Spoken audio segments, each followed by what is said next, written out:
The massive space station called Nexus Prime floated in the darkness between stars like a giant metal city. Its towers reached out in all directions, and bright lights covered every surface.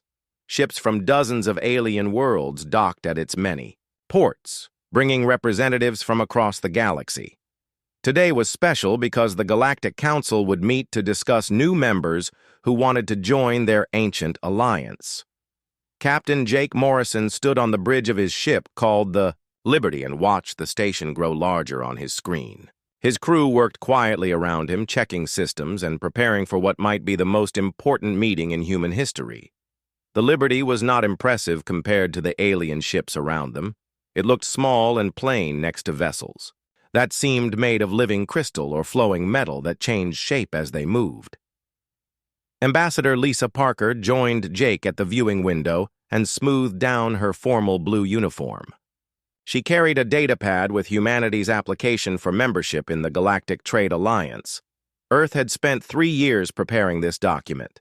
It contained everything about human civilization, from their history to their technology to their hopes for the future. Lisa knew that getting accepted would mean access to alien technology and trade routes that could help humanity grow beyond their small corner of space. The docking process took longer than expected because the Liberty's systems had trouble talking to the station's advanced computers. An alien traffic controller with a voice like singing crystals finally guided them to a small dock far from the main assembly hall. Jake noticed that the other ships got better parking spots and wondered if this was intentional. The walk-through, Nexus Prime, amazed the human delegation. The corridors were huge, with ceilings that disappeared into misty distance. Alien beings of every shape and size moved past them. Some floated in bubbles of energy, while others walked on 6 legs or slithered along the walls. The humans felt very small and very young compared to these ancient civilizations. The assembly hall was even more impressive. It stretched out like a vast amphitheater with seats for thousands of delegates. Holographic displays showed star maps and trade statistics floating in the air. At the center sat the 12 most powerful species in the galaxy. The Zephyrians looked like living light, contained in crystal shells. The Corathans stood tall as trees with 4 muscular arms covered in metallic scales. The Voidlings appeared as shadows that somehow spoke without mouths. When Lisa stepped forward to present humanity's application, the hall fell silent. She began to speak about Earth's desire for peaceful trade and cooperation. She talked about human achievements in science and art and their commitment to helping other species. Her voice carried clearly through the hall thanks to translation devices that turned her words into hundreds of alien languages. The silence broke when the Zephyrian High Chancellor named Veltar began to laugh. The sound was like wind chimes in a storm. Soon other delegates joined in with sounds that ranged from deep rumbles to high whistles. Lisa's face turned red, but she continued speaking even as laughter filled the massive room. Veltar finally stopped laughing long enough to speak. His translated words echoed through the hall. These barely evolved primates think they belong among the stars. They have achieved faster-than-light travel for, 50 years? My species mastered it before their planet even had complex life. The Corathan War Master, called Grexnall, stood up to his full height of 3 meters. His 4 arms gestured dismissively at the human delegation. Look at their primitive ship. Look at their simple technology. They still use chemical rockets to leave their world's surface. My people build ships that grow like living things and repair themselves. Why should we waste time with creatures who fight wars with metal bullets? Other delegates shouted their agreement. Someone mentioned that humans still used fossil fuels for energy, while advanced civilizations had moved beyond such crude methods millions of years ago. Another voice pointed out that human computers were barely more advanced than counting machines, compared to quantum consciousness networks used by proper spacefaring races. Lisa tried to respond, but her words were lost in the noise. The council leader called for order and announced their decision. Humanity's application was rejected. The humans were told to return to their home system and stay there until they had something worthwhile to offer the galaxy. The Council estimated this might take several thousand years if humans did not destroy themselves first. As the human delegation prepared to leave, they overheard groups of aliens placing bets. Some wagered on whether humanity would cause their own extinction through warfare within a century. Others bet on environmental collapse or resource depletion. A few optimistic voices gave humans 2 centuries before they wiped themselves out completely. Jake Morrison kept his face calm as they walked back to their ship, but his hands were clenched into fists. Lisa stared straight ahead and said nothing. The other team members looked defeated and angry. They had come here with such hope and were leaving with nothing but humiliation. The journey back to Earth would take 3 weeks. During that time, the crew of the Liberty would have plenty of time to think about what had happened. They would also have time to plan because Jake Morrison was not the kind of man who accepted defeat easily. Neither was the human species. 6 months had passed since the humiliating rejection at Nexus Prime when the first alien ships appeared at the edge of human space. The sensors on the orbital defense platform called Watchdog 1 picked up the massive fleet before anyone else. Lieutenant Gary Foster was drinking coffee and reading reports when his screen lit up with warning signals that made his heart skip a beat. The fleet was enormous, beyond anything humans had ever seen. Hundreds of biomechanical ships moved through space like a swarm of metallic insects. Each vessel was easily 10 times larger than the biggest human battleship. They moved with purpose toward the human colonies in the Outer Rim, where millions of people lived and worked far from Earth's protection. Admiral Kate Brooks received the alert while she was reviewing training exercises aboard the battleship New York.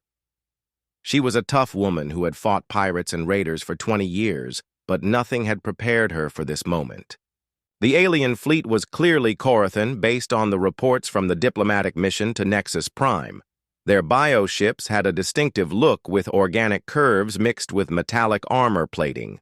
The Corathan fleet commander sent a message to all human colonies and military bases. His voice was deep and harsh like grinding metal.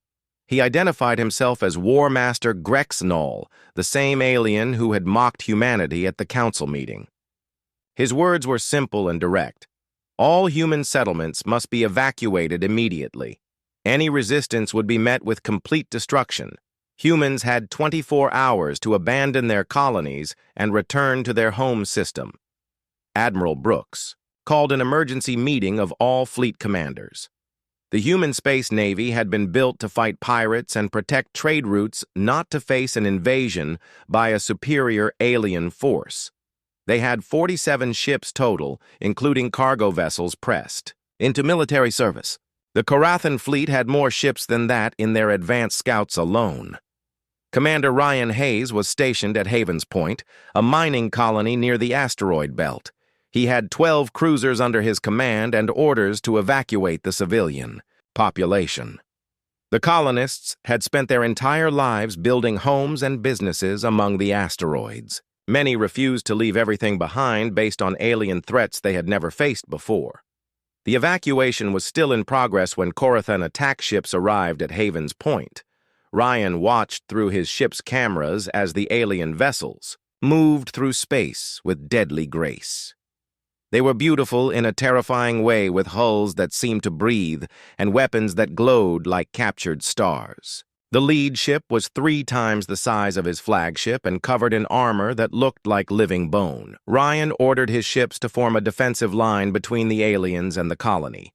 He knew they could not win a straight fight, but maybe they could buy time for the evacuation ships to escape. His crews were scared, but they followed orders and prepared for battle against impossible odds. The first exchange of fire showed just how outmatched the humans were. Corathan plasma beams cut through human armor like it was paper. Their energy shields absorbed human missiles and laser fire without even flickering. In the first 10 minutes of combat, 3 human cruisers were destroyed and 2 more were badly damaged. But Ryan had not become a commander by giving up when things looked bad. He ordered his remaining ships to retreat into the asteroid field where the larger Corathan vessels would have trouble following. The aliens were better armed and protected, but human ships were smaller and more maneuverable. Ryan hoped to use the asteroids as cover and maybe find a way to hurt the enemy. The battle among the asteroids became a deadly game of hide and seek. Human ships darted between the rocky debris while Korathan fighters hunted them like predators. Ryan's crews showed remarkable creativity under pressure. They used mining charges as improvised torpedoes and turned cargo containers into decoy targets. Some crews even used their ship's mining lasers to cut asteroids loose and send them tumbling toward enemy vessels. Chief Engineer Lisa Graham came up with the most effective tactic when she suggested using the mining station's mass driver as a weapon. The device was designed to launch processed ore toward freight ships, but it could also throw chunks of metal at very high speeds. Her crew managed to hit 2 Korathan fighters before the aliens realized what was happening and destroyed the station. Despite their courage and creativity, the human defenders were slowly being overwhelmed. The Korathans had too many ships and too much firepower. Ryan watched his fleet shrink from 12 ships to 8, then to 5 as the battle continued.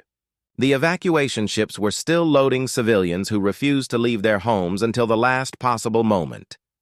The end came when War Master Grexnall himself arrived with a massive battleship that dwarfed everything else in the system. The A vessel was clearly designed for intimidation as much as warfare. Its hull was covered in spikes and weapon ports that glowed with menacing energy. When it opened fire, the remaining human ships were destroyed in minutes. Ryan managed to get most of the civilian population evacuated before his own ship was hit. He stayed at his post, sending final reports back to Earth as his vessel broke apart around him. His last message was simple and defiant, telling Admiral Brooks that humans could fight and die as well as any species in the galaxy. The fall of Haven's Point was broadcast throughout Korathan space as proof of their military superiority.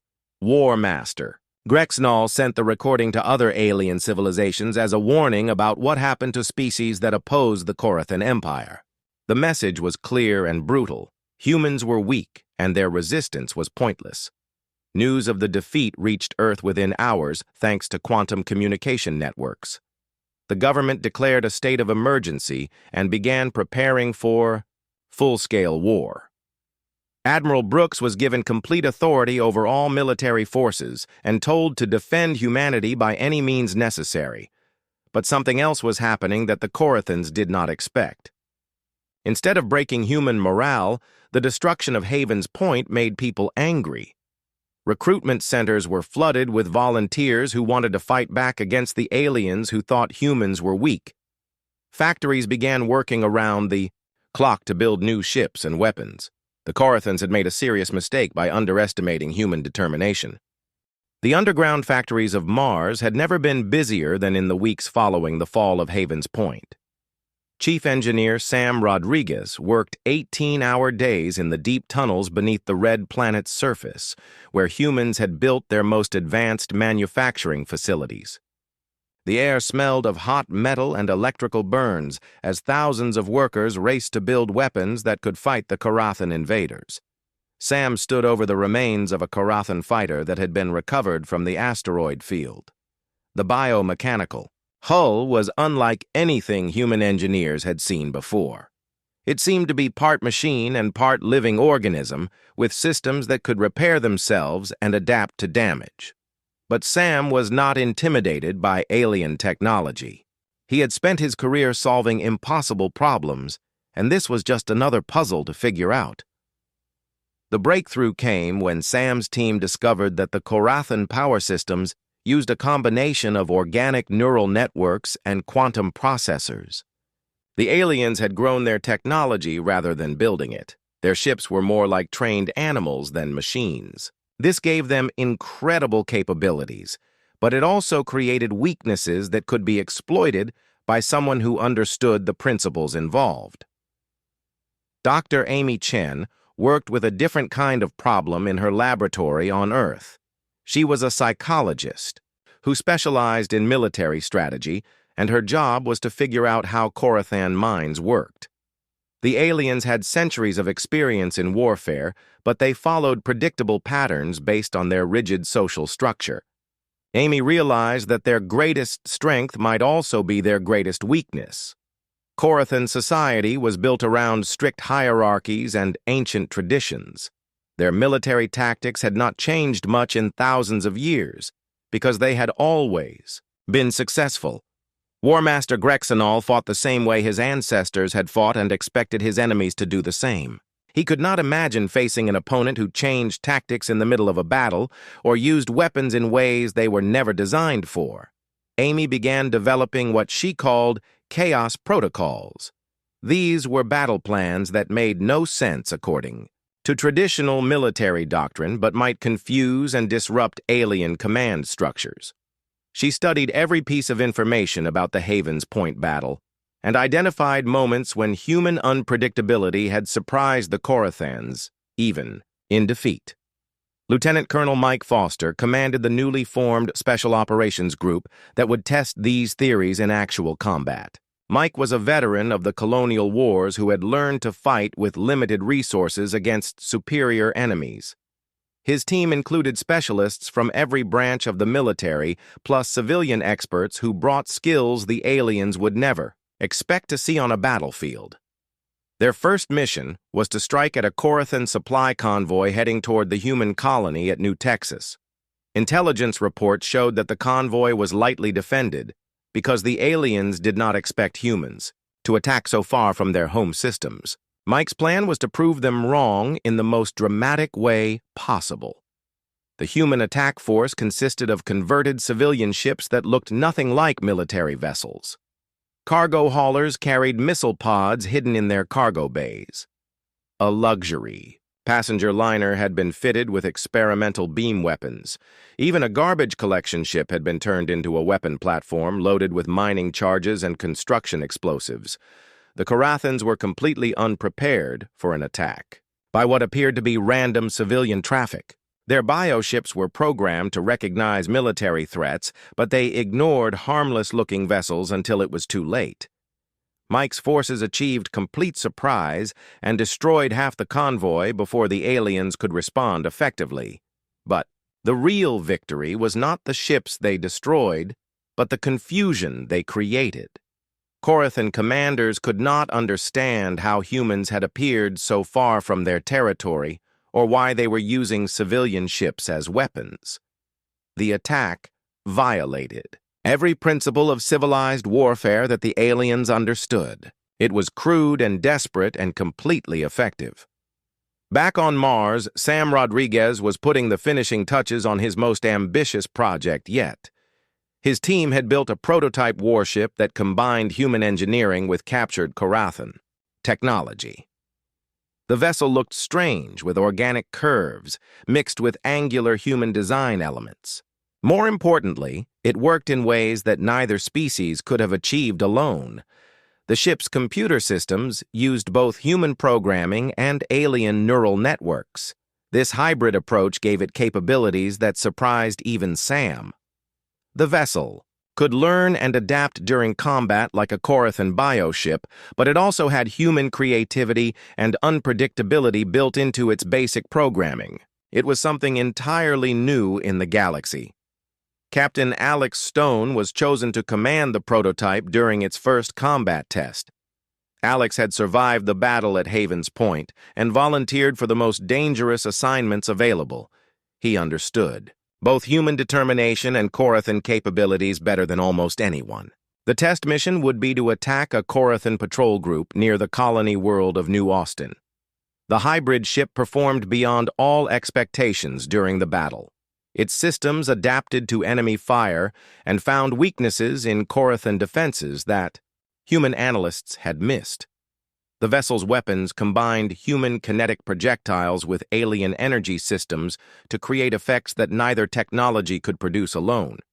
Most importantly, the ship's computer began developing its own tactical solutions that confused and frustrated the enemy. The Korathan patrol commander sent increasingly desperate messages back to his superiors describing weapons and tactics that made no sense according to established military doctrine.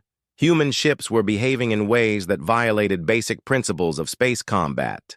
They seemed to learn from each exchange of fire and adapt their methods faster than Corathan crews could respond. News of these victories spread quickly through human space and began to reach alien monitoring stations throughout the galaxy. Other species that had dismissed humanity as primitive were starting to pay attention to reports of impossible human tactics and hybrid technologies. The Corathans were no longer fighting helpless prey, but an enemy that grew stronger with each battle. War Master Grexnol received reports that made him question everything he thought he knew about warfare. Human resistance was not collapsing, as predicted. Instead, it was becoming more effective and more dangerous. The creatures he had dismissed as barely evolved primates were proving to be the most adaptable enemy his people had ever faced. The transformation of human military capabilities was happening faster than anyone had thought possible. Factories that had built mining equipment were now producing advanced weapons. Scientists who had studied peaceful applications of technology were designing new ways to destroy enemy ships. Most importantly, humans were learning that their greatest advantage was not trying to match alien capabilities, but to do things no alien would ever expect. The galaxy was about to discover that underestimating humanity was a very dangerous mistake. General Susan Clark stood in the war room deep beneath the Colorado mountains as she watched the final preparations for Operation Thunderstrike. The massive displays showed 3 different star systems where human forces would launch simultaneous attacks on Corathan-occupied worlds. After months of defensive fighting, humanity was finally ready to take the offensive and show the galaxy what they had learned about warfare. The operation was the largest military action in human history, with over 200 ships involved across 3 separate task forces. Each group had been equipped with the new hybrid technology that combined human engineering with captured alien systems. More importantly, each commander had been trained in the chaos protocols that Dr. Amy Chen had developed to confuse and disrupt enemy thinking. Captain Tony Walker commanded the assault force heading toward New Austin Colony, where 30,000 human civilians were trapped under Corathan occupation. His task force included 12 of the new hybrid warships, plus converted civilian vessels loaded with experimental weapons. Tony had studied every detail of the enemy defenses and planned an attack that would violate every rule of civilized warfare the aliens understood. The Corathans had fortified New Austin, according to their traditional military doctrine, with orbital defense platforms and patrol groups positioned to stop conventional attacks. They expected human forces to approach directly and try to overwhelm their superior firepower. Through numerical advantage, War Master Grexnol had personally designed the defensive plan based on thousands of years of successful military campaigns. Instead, Tony's forces approached the system disguised as refugee ships fleeing from other human colonies. The Corathan scanners detected what appeared to be damaged civilian vessels limping toward the planet with their weapons offline and their shields down. The alien commanders assumed these were more evacuees seeking to surrender rather than a military threat that required immediate response. The deception worked perfectly until the moment Tony gave the signal to attack. Cargo containers ejected from the disguised ships suddenly revealed themselves to be missile pods loaded with hybrid warheads. Passenger liners opened hidden weapon bays and began firing beam weapons that combined human laser technology with Corathan plasma systems. Even garbage scows became dangerous as they launched clouds of guided projectiles that swarmed toward enemy positions. The Corathan defense fleet was caught completely off guard by the unconventional assault. Their bioships were programmed to respond to recognized threat patterns, but they had no protocols for dealing with civilian vessels that suddenly became warships. The aliens lost 4 major vessels before they could organize an effective counterattack, and by then, it was too late to prevent human forces from reaching the planet. Meanwhile, Admiral Kate Brooks was coordinating a much larger engagement near Earth's outer colonies, where the main Corathan invasion fleet had been gathering for a final assault on humanity's home world. Her combined fleet included 75 ships ranging from massive hybrid battleships to tiny fighters converted from racing pods. The enemy force was larger and more heavily armed, but Brooks had advantages that the aliens could not match. The battle began when Korathan forces detected what appeared to be a desperate human attack launched without proper coordination or tactical planning. Several groups of human ships approached from different directions at different times, as if their commanders could not agree on a unified strategy. The alien fleet moved to destroy these scattered forces, one group at a time according to standard military procedure. The apparent chaos was actually a carefully planned deception designed by Dr. Amy Chen to exploit Korathan psychology. Each human group was positioned to draw enemy ships away from their main formation and into positions where they could be surrounded and destroyed. The aliens fell for the trap because they could not imagine that apparent disorder might actually be sophisticated strategy. The turning point came when Captain Alex Stone arrived with a squadron of the most advanced hybrid ships ever built. These vessels had been designed by Sam Rodriguez to think and fight like living creatures while maintaining human unpredictability and creativity. Their computer systems learned from each moment of combat and shared information instantly with other ships in the fleet. The hybrid vessels performed feats that amazed both human and alien observers. They anticipated enemy movements and coordinated attacks without any apparent communication between ships.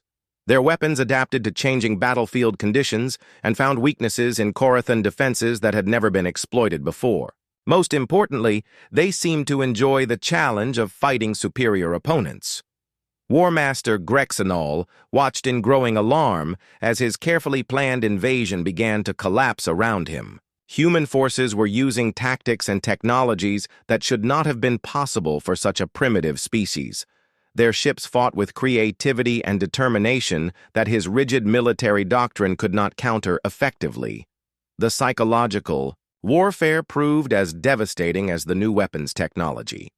Dr. Chen had studied Korathan communications and identified key phrases and concepts that would create doubt and confusion among enemy commanders. Human ships broadcast false orders and conflicting intelligence reports that made it impossible for alien forces to coordinate their responses effectively.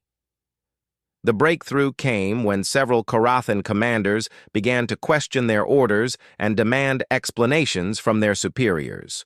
The rigid hierarchy that was supposed to be their greatest strength became a weakness when lower-ranking officers lost confidence in their leadership. Some bioships actually refused to follow orders that seemed tactically unsound based on the changing battlefield situation. Captain Steve Miller led a boarding party that captured an intact Korathan command vessel during the height of the battle. His team used advanced hacking techniques developed by human programmers to take control of the ship's neural networks and turn its weapons against other enemy vessels. The sight of Korathan bioships firing on their own forces created panic throughout the alien fleet.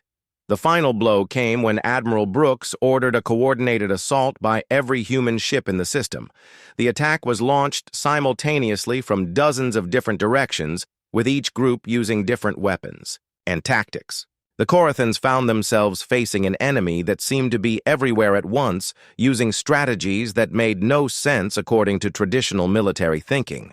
War Master Grexenol realized that his invasion force was doomed and ordered a retreat before his entire fleet could be destroyed. His surviving ships fled toward Korathan space, carrying reports of human capabilities that would shock the alien high command.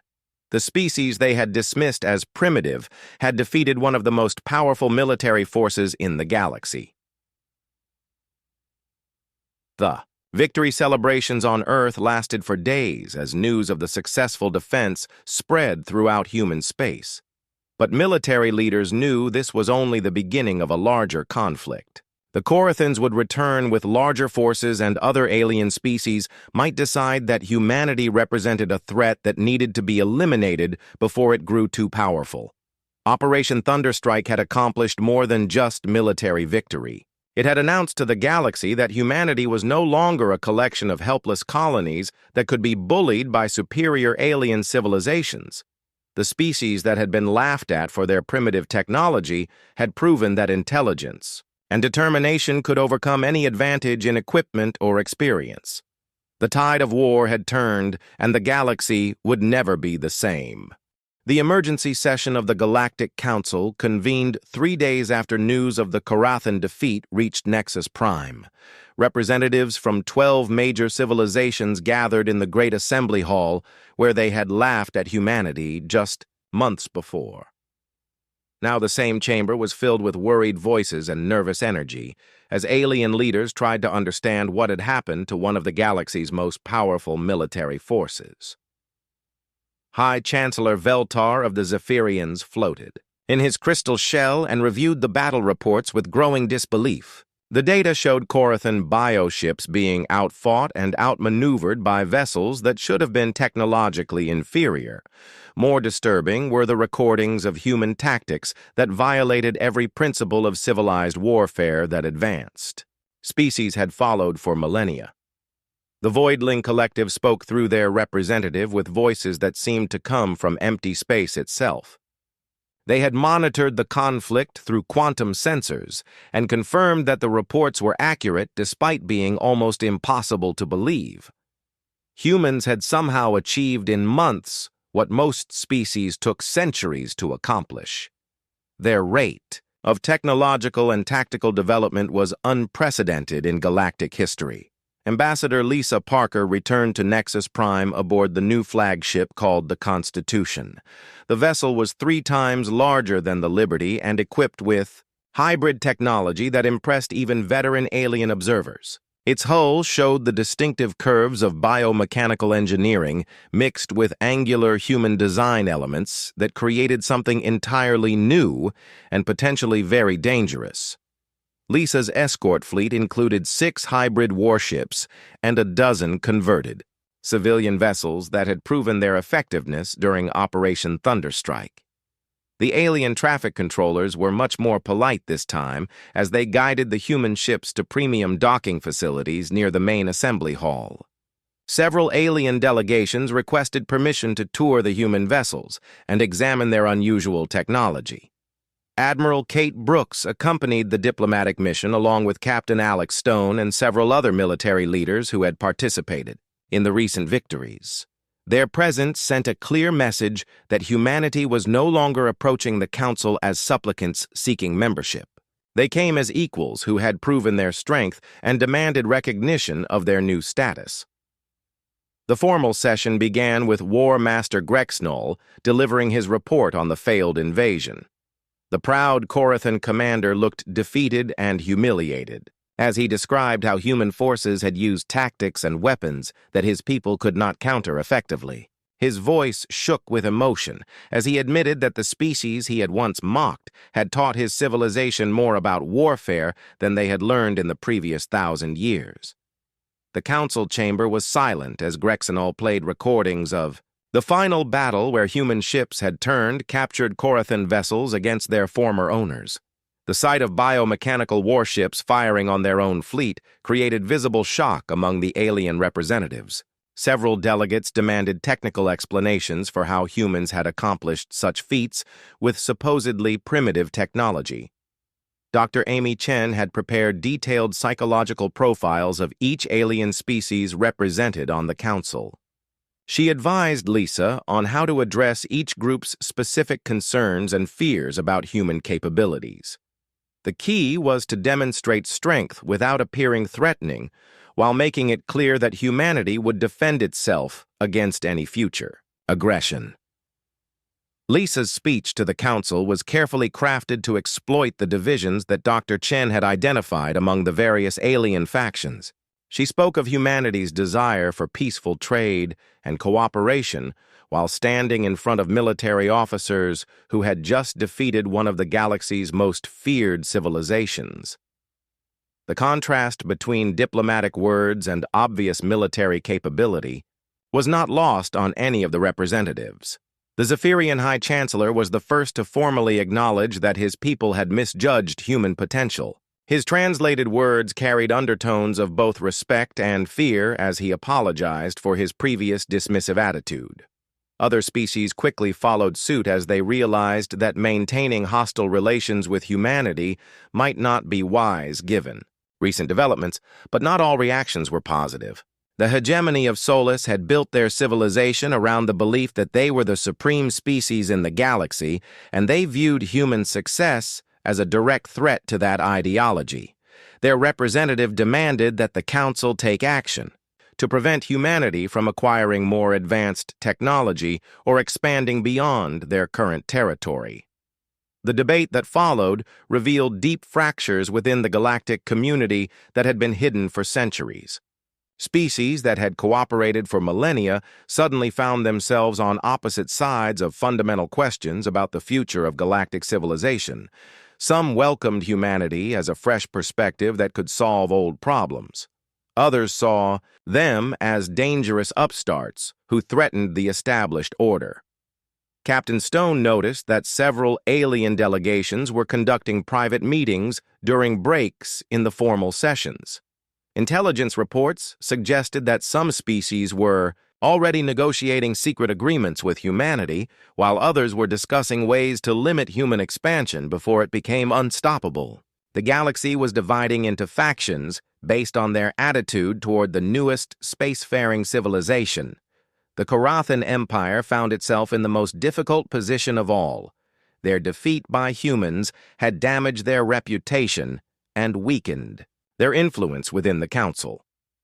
War Master Grexenol was recalled to face judgment by his superiors, while his replacement attempted to negotiate a face-saving peace treaty that would prevent further military humiliation. Admiral Brooks met privately with several alien commanders who were curious about human military innovations. She shared some basic information about chaos protocols and hybrid technology while keeping the most sensitive details classified. The goal was to demonstrate human willingness to cooperate with potential allies while maintaining advantages that would deter potential enemies. The most significant development came when the Altarian Federation offered to sponsor humanity's membership in the Galactic Trade Alliance. The Altarians were a relatively peaceful species who controlled several important trade routes and had been impressed by human creativity and determination. Their support carried considerable weight within the Council and provided humanity with its first major alien ally. Dr. Chen's psychological analysis proved accurate when several other species began competing to establish closer relations with humanity. The same aliens who had laughed at human primitiveness now wanted access to human innovations and military expertise. The speed of this transformation amazed even experienced diplomats who had witnessed many political changes over the centuries. The key session concluded with a formal vote to grant humanity provisional membership in the Galactic Trade Alliance. The decision was not unanimous, and several species abstained or voted against the proposal. But the majority recognized that humanity had proven its worth and deserved recognition as a legitimate galactic civilization. Lisa Parker signed the membership documents while surrounded by alien representatives who watched every move with intense interest. The ceremony was broadcast throughout the galaxy and marked the end of humanity's isolation from the wider galactic community. But it also marked the beginning of new challenges as other species tried to understand and respond to the emergence of this unpredictable new power. The galaxy had been forced to acknowledge that they could no longer laugh at humanity. The question now was whether they would learn to live with their new neighbors or try to eliminate the threat before it grew too large to control. 1 year after the first Korathan invasion, humanity had transformed from a collection of isolated colonies into a major galactic power that commanded respect throughout known space. The mining outposts that had been destroyed during the early battles had been rebuilt as fortress worlds equipped with the most advanced defensive systems in the galaxy. Human exploration fleets were pushing into uncharted regions where no alien species had ventured before. Admiral Alex Stone stood on the bridge of the exploration vessel called the Endeavor as it approached the mysterious ruins in the galactic core. His crew included scientists and engineers from 5 different species who had volunteered to work under human leadership. The expedition represented something unprecedented in galactic history, as multiple civilizations cooperated on a mission of pure scientific discovery rather than territorial expansion or resource exploitation. Dr. Sarah Martinez led the research team that would study the ancient structures left behind by a vanished civilization that predated all current galactic powers. Her team included Zephyrian quantum specialists who could analyze energy patterns that human instruments could not detect. Corathan bioengineers contributed their expertise in organic technology, while Altarian historians provided context about similar discoveries from the distant past. The cooperation between species that had been enemies just months before amazed everyone involved in the mission. Corathan warriors who had once dismissed humans as primitive now requested permission to train alongside human marines. Their war master Thekvar admitted that his people had learned more about combat effectiveness from studying human tactics than from centuries of their own military tradition. Captain Jenny Foster commanded the flagship of the Terran Federation Navy as it conducted joint training exercises with allied fleets from 6 different worlds. The massive vessel called the Constitution was a marvel of hybrid engineering that combined the best aspects of human and alien technology. Its crew included officers from multiple species who had chosen to serve under the human flag rather than their own governments. The Constitution's bridge was a symbol of the new galactic order where species that had never worked together before found common ground in human leadership. Commander Lisa Chen coordinated tactical displays while her voidling assistant processed quantum communications from across the fleet. The ship's chief engineer was a former Corathan biotechnician who had defected after witnessing human innovation firsthand. Ambassador Lisa Parker announced the formal establishment of the Terran Federation during a ceremony broadcast throughout the galaxy. The new government represented not just Earth and its colonies, but dozens of worlds where alien populations had chosen to join the human sphere of influence. The Federation's constitution guaranteed equal rights for all species while maintaining human administrative control. The Galactic Council formally recognized the Federation as a sovereign power with full trading rights and diplomatic status. High Chancellor Veltar spoke for many aliens when he praised human leadership as exactly what the galaxy needed to solve problems that had festered for centuries. The rigid hierarchies and ancient prejudices that had prevented cooperation between species were being swept away by human pragmatism and creativity. War Master Grexnall attended the peace treaty signing ceremony where he formally ended hostilities between the Corathan Empire and humanity. The proud alien commander who had once planned to exterminate humanity now spoke with genuine respect about their achievements.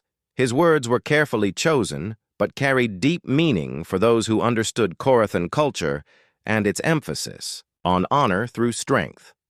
The treaty negotiations had been complicated by the fact that humanity held significant advantages despite being the smaller civilization.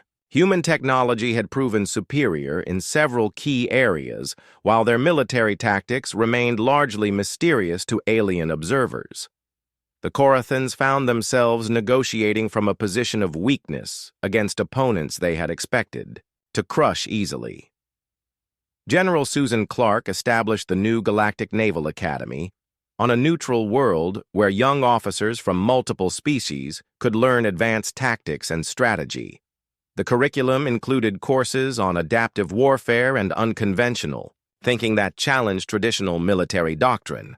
Human instructors worked alongside alien experts to create an educational program unlike anything seen before in galactic history. The Academy's first graduating class included cadets from 12 different worlds who had learned to work together despite their biological and cultural differences. Human students excelled at creative problem-solving while alien cadets contributed specialized knowledge and unique perspectives. The combination produced officers who were more capable than any single species could have trained alone.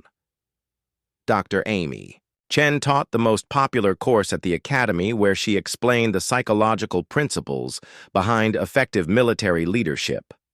Her students learned that the greatest victories came not from superior technology or overwhelming force, but from understanding how enemies thought and finding ways to disrupt their decision-making processes.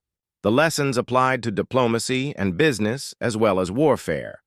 Captain Tony Walker led a joint patrol mission through the disputed border regions where human space connected with territories controlled by hostile alien factions. His mixed crew had learned to combine human unpredictability with alien expertise to create tactical solutions that neither species could have developed independently. The patrol ships themselves were hybrids that improved on the designs of all contributing civilizations. The most significant change was in how other species viewed humanity itself. The aliens, who had once dismissed humans as barely evolved primates, now studied human culture and psychology with intense interest. Universities throughout the galaxy offered courses on human history and philosophy while trying to understand what made this species so remarkably adaptable. Scientists from dozens of worlds requested permission to visit Earth and study human development patterns.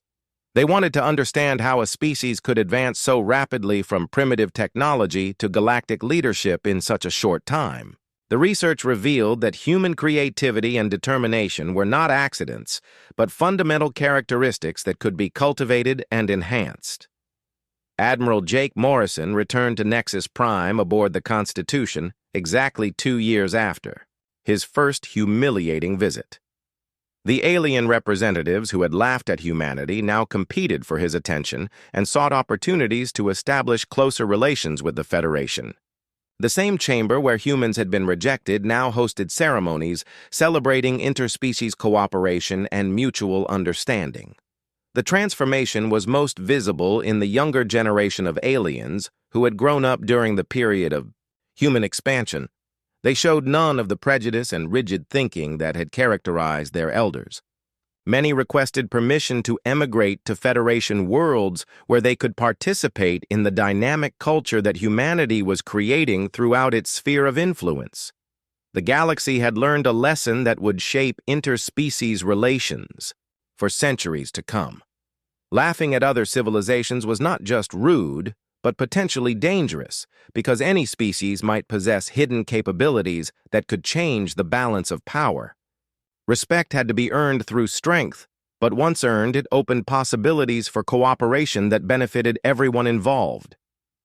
Standing on the observation deck of the Constitution as it orbited Nexus Prime, Admiral Morrison reflected on how far humanity had traveled in such a short time. They had begun as outcasts, seeking acceptance, and become leaders of a new galactic order based on merit rather than age or tradition. The species that had been dismissed as primitive now commanded fleets that protected dozens of worlds and influenced policy decisions that affected billions of beings. The greatest victory was not military or political, but cultural. Humanity had proven that determination and creativity could overcome any obstacle, including the prejudice and arrogance of supposedly superior civilizations. They had fought back not just with weapons and tactics, but with ideas and innovations that made the entire galaxy stronger and more prosperous than it had ever been before.